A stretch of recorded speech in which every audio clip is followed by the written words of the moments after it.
عليكم ورحمة الله وبركاته دمان بالشوينta Soomaaliyeed wasalaamantihiin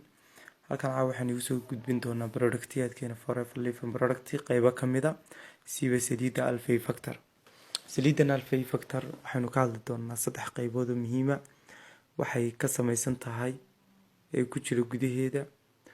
iyo faa'iidooyinka ay leedahay iyo sida loo isticmaalayo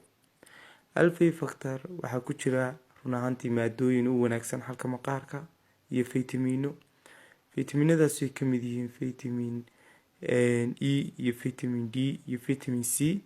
oo aad iyo aad ugu wanaagsan halka maqaarka iyo sidoo kale saliido iyo macdano kale oo u wanaagsan maqaarka kuwaas oo maqaarka ka dhigaya siiba wajiga iyo qoorta kuwa nafaqaysan oo duxaysan faa'iidooyinka ay leedahay Alfay Factor waxa kamid ah inay wajiga ka ilaaliso amba ay dadka jacdadka leh ee wajigooda kale yara gabowgo kale inay isticmaali karaan inay wajiga nafaqayso dadka wajiga dhuuban leh ee doonaya inay wajigooda yara naaxiyaan oo kale aad iyo aad bay u anfacdaa sidoo kale dadka nafaqa darrada amba chemical ay isticmaalaan noqoto waxay doonaba ku keenay wajiga waxay ka dhigaysaa mid nafaqaysan oo dhalaalaya oo duxaysan oo aad iyo aad shining badan sameynaya sidoo kale Alfay Factor-ka iyadoo lagu darayo creamyo kale waxay caawisaa dildilaaca qofka jirkiisu dildilaaca sameeyo aad bay u caawisaa sidoo kale iyadoo ay iskaabi doonaan creamyada kale la isticmaalayo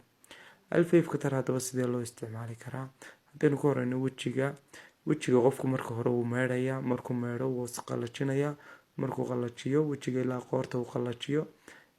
faraha hore ee gacantiisa ayuu ku marsanayaa 3 dhibcood 4 dhibcood ilaa dhowr dhibcood ayuu ku shubanayaa kadib dadna wajiga ilaa qoorta ayuu marinayaa sidaas ayuu isticmaalayaa qofka dildilaaca leh isagoo creamyada kale ku daraya oo iyada gaar loogu soo diri doono sida creamyada kale loola isticmaalo ayuu isagu ku darsanayaa intaas waxay noogu dhan qaybteena saliida Alfay Factor aad baan u mahadsantihiin السلام عليكم ورحمة الله